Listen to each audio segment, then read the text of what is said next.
42 pirates tried to hold America's economy for ransom and were answered by a storm of fire over the horizon. They believed in the power of the swarm, a lesson learned from nature, where overwhelming numbers can crush isolation, where chaos can shatter routine.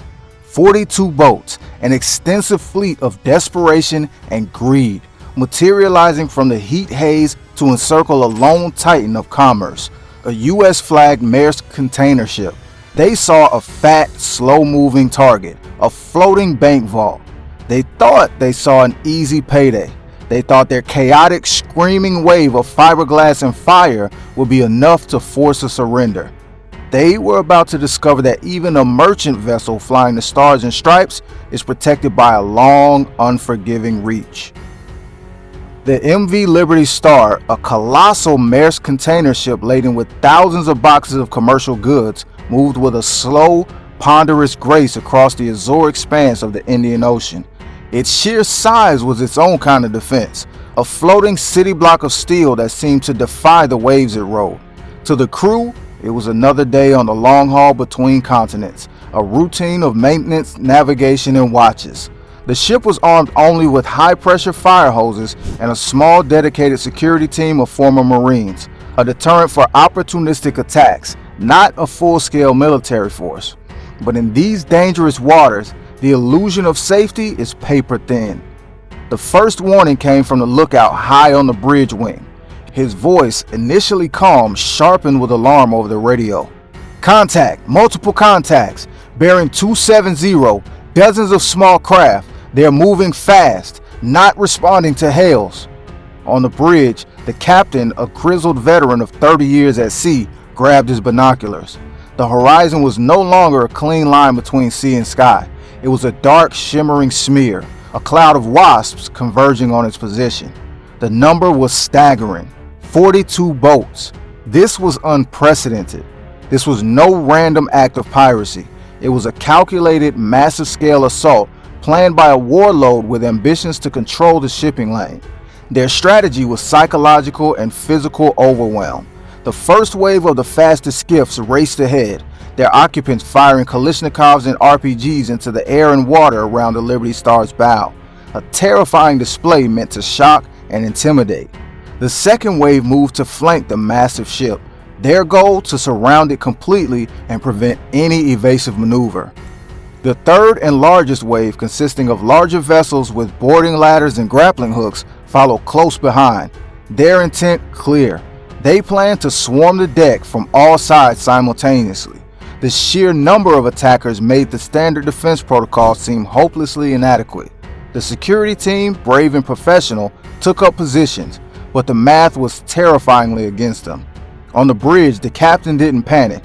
His hand went not to the ship's wheel, but to a secure satellite communication terminal bolted to the console. This wasn't a standard distress call. It was a dedicated, encrypted line that bypassed all civilian channels. He pressed the alert button, sending a burst transmission of his GPS coordinates and a single-word priority code: Tripoli. It was the same code used by the Navy centuries before, a direct line to the modern-day descendants of Stephen Decatur. The pirates, seeing the ship slow and the defensive hoses spraying impotently, cheered. They believed they had won.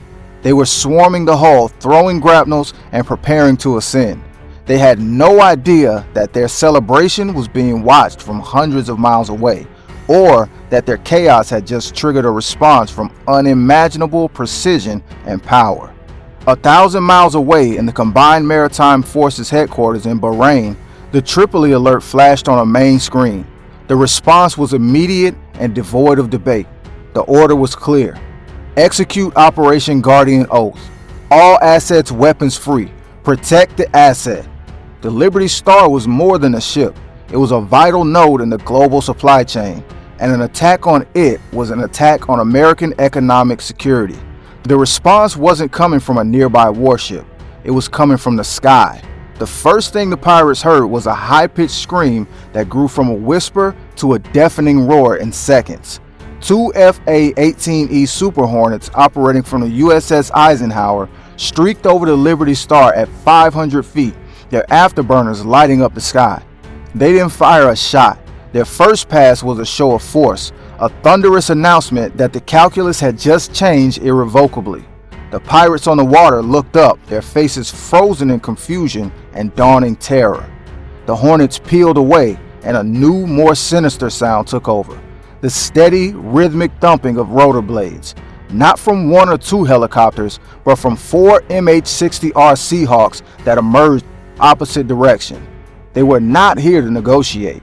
As the lead helicopter hovered, a door gunner opened up with a GAU-21 50 caliber machine gun. But he wasn't aiming at the boats. He was aiming at the water just meters ahead of the lead pirates. The massive rounds impacted the sea like cannonballs, sending plumes of water and steam into the air. The international signal for stop now. The pirates, stunned and disoriented, ignored it. Some even raised their rifles to fire at the helicopters. That was their final mistake. The captain of the lead Seahawk spoke calmly over the radio. Guardian Actual, be advised, targets are weapons hot, engaging. What happened next was not a battle. It was a systemic dismantling. The helicopters broke formation, each engaging a sector around a massive container ship. The 50 cal machine gun spoke again, this time with lethal intent. They didn't spray, they fired controlled, precise bursts.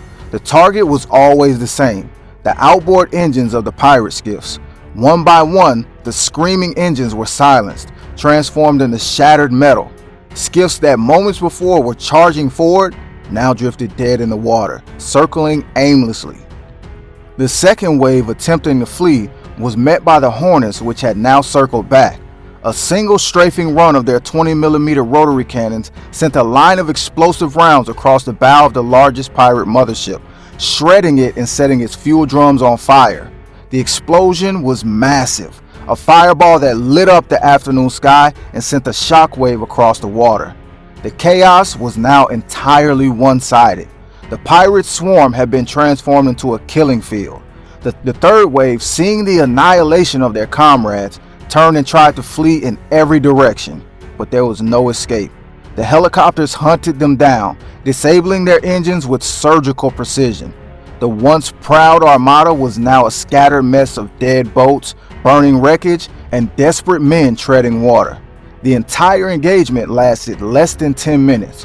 When the last skiff was neutralized, the Seahawks took up a protective orbit around the Liberty Star. A voice came over the bridge radio. Liberty Star, this is Guardian Actual. Situation is secure. Do you require medical assistance? The captain, watching from the scene of devastation below, could only reply, "Negative, Guardian, and thank you." The aftermath was a lesson in American resolve. The pirates who survived were pulled from the water by the helicopter's rescue hoists. They were zip-tied, searched, and medevaced to the awaiting brig on the Eisenhower. There would be no catch and release, no return to shore minus fuel. They would face justice in a federal court. The message was clear and deliberate. The MV Liberty Star, its hull scarred but its cargo secure, adjusted its course and continued its journey. A testament to the fact that the American flag does not just represent a nation, but a promise of protection that stretches to the farthest corners of the globe. This was more than a defense. It was a declaration of a new reality. It was a demonstration that the American economic security is non-negotiable, and that the tools to protect it are ever present, even if unseen. The strength of the United States is not just in its standing armies, but in its ability to project power instantly and decisively to any point on the globe. The pirates believed their numbers and audacity could create chaos that would lead to a quick ransom. They learned in the most final way possible that true chaos is not the product of disorder, but the application of overwhelming, precise force that shatters an enemy's will in moments. To every adversary watching on every ocean, the sea may be vast, but there's no target you can touch that is beyond our reach. You may try to bring the chaos, but we will always answer with the storm, and we will always win.